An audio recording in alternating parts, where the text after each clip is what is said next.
name's Jade Maurice Whitaker. We're already off on a great foot. This is a reminder that I am so pretty. My hair has grown so much. I'm happy. I am living life abundantly. And I just want you to know. Is there more that I need to say? I just watched Keke Palmer's Big Boss documentary, and it was so good. It was so good, so inspiring, so loving. And I've been noticing how more of the music industry girlies have been giving Oya. So it's like tea. But yeah, it just inspired me to say, I am so pretty and I'm different. That's that. That's really all that there is. Hello, hi, bienvenue. Let's very quickly paint my nails and have a chat. So, I'm currently attempting to be my own best friend. And I noticed it's because I'm bored and I want somebody to talk to, and the people that I tried talking to didn't pick up the phone. So here I am, left to my own devices. And there's a beautiful blessing in that. Hold on, let me get my colors. I'll be right back.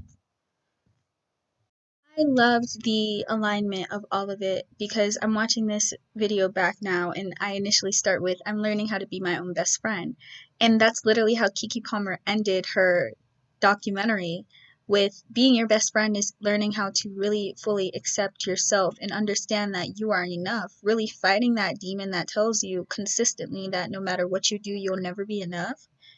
Demolishing that and accepting yourself for who you are is being your own best friend, and that's the journey that I'm 100% on. And I really like how aligned it all is because even down to the last scripture that she mentioned, which was, I believe, Psalms, a part of Psalms, but remain at my right hand and I will make your enemies your footstool, something along those lines. That was a scripture that came up in church literally this past Sunday, and I have been thinking about it and everything is just lining up. We're going to continue, but thoughts from me, who is editing now, but from me. There's a beautiful blessing in that. It's just like, it's kind of hard for me to work around my own kind of distaste for myself. And it's not like I don't like myself. I love myself, I think. Do I? Um, I think of myself as extremely unique and honorable. I think of myself as somebody who is unlike anything else in this entire world. That's lonely and hard. So I've grown up wanting to be like everybody else and not accepting myself for who I am despite loving my own qualities. And I love when I see them in other people, but being the 100% makeup of Jade, of myself, I've grown to I am growing to love it.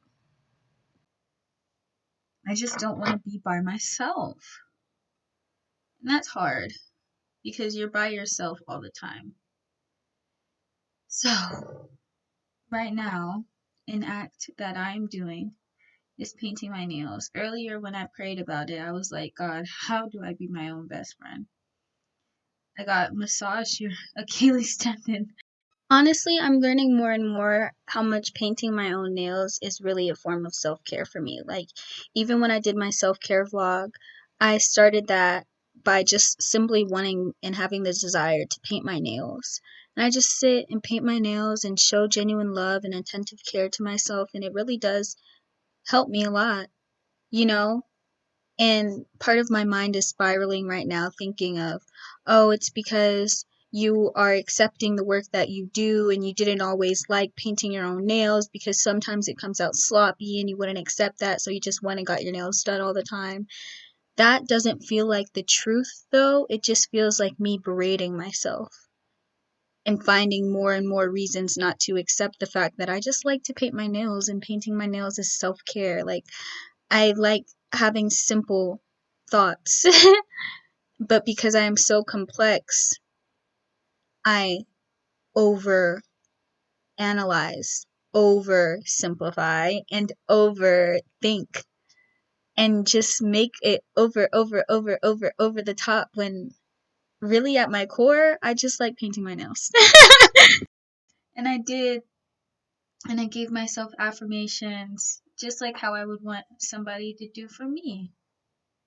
And maybe I would like somebody to paint my nails. I do really want somebody to paint my nails. So here I am doing it for myself. Speaking of affirmations, repeat after me. Love is an infinite source, and I am free to love with my whole heart. Trusting in joy is trusting in myself. I allow myself to change. Thank you for existing. Thank you for being here. Thank you for being in my life. There wouldn't be right now without you. You are my sunshine. I recently had the talk with one of my close friends about love languages and what love languages were ours, and um, the difference between giving and receiving. Personally, I think that your love languages are the same, whether you give or receive them. Like, people can be like, I know within myself.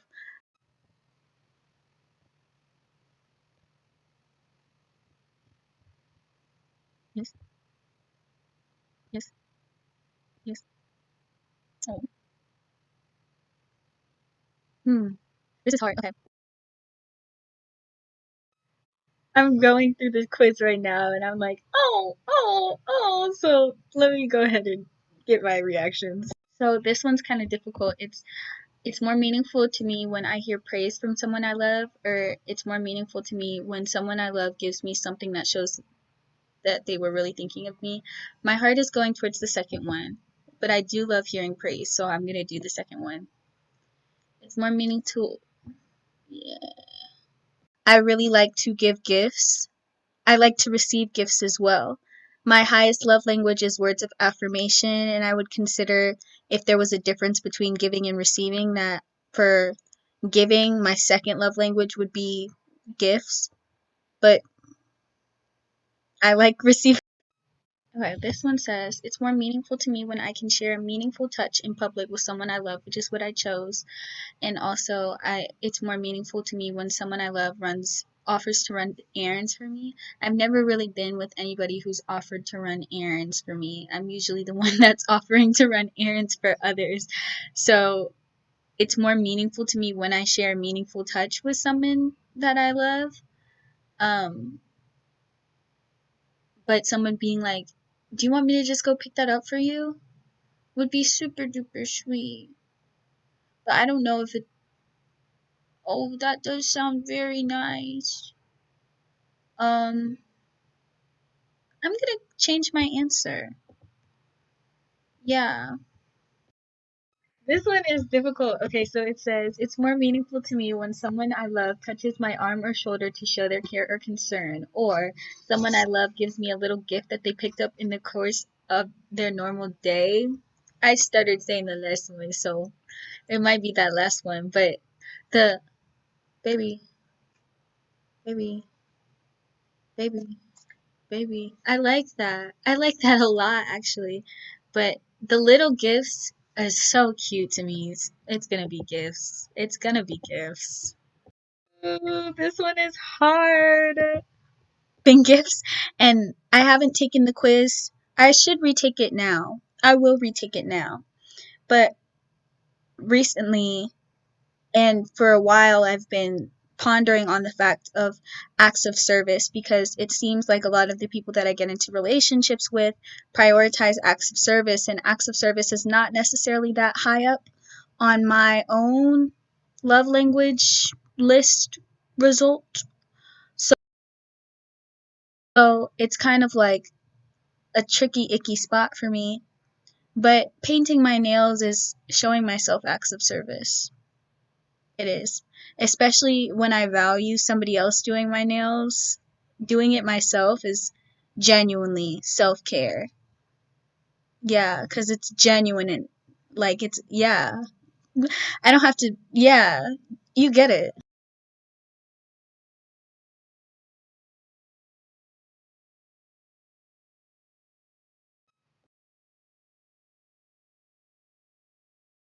Wow, I have changed so much. I've changed so much, but this is my love language right now. I'm painting my toes currently. Another thought I've been having recently is about the whole don't tell people your plans because their energy gets in the way of it. That's a scary freaking thought. That's scary. And sometimes I speak and you never know. That's like literally just saying like don't talk to people because naturally in conversation you get the what are you up to? And I am not a liar. I don't lie. So sometimes that oh chillin' isn't sufficient or sometimes I'm excited. So it's like I'm not gonna lie, but I'm not supposed to be telling people my plans now. Like what is going on? It's scary out here. And I don't want it to be scary. But I guess that's why I have to be my own best friend. Because who protects you from harm like a best friend? Exactly.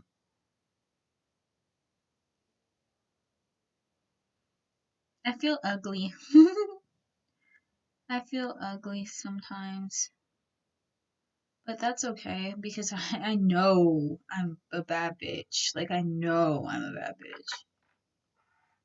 Like, I just feel ugly sometimes, but I always know that I'm a bad bitch. The confidence I have is out of this world.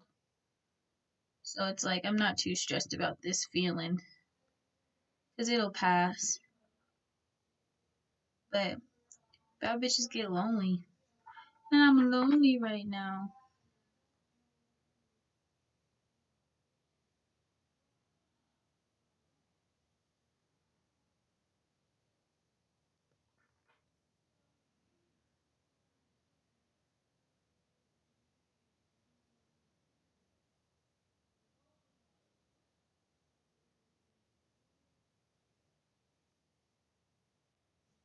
I think I might just watch Bob's Burgers.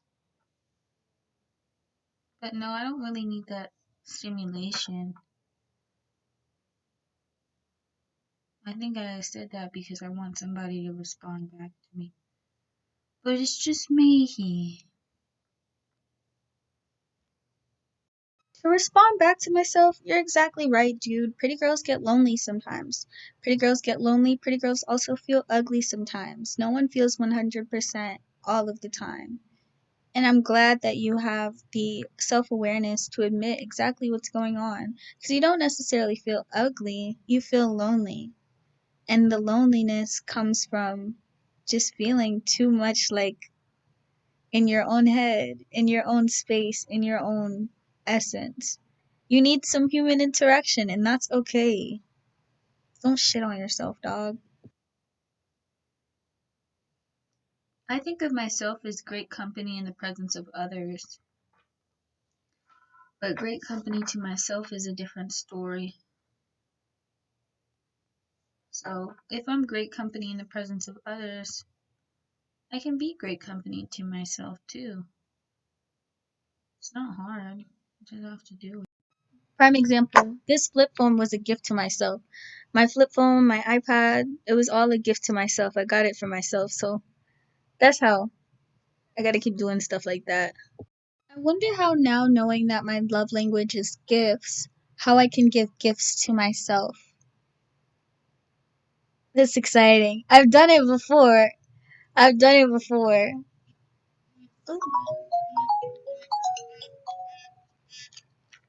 Hello?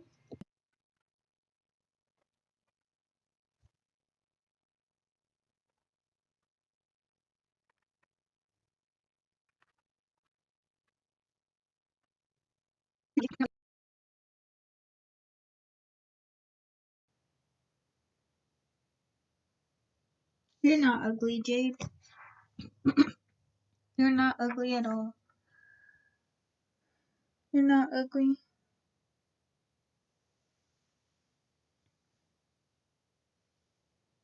You're the prettiest princess in the room.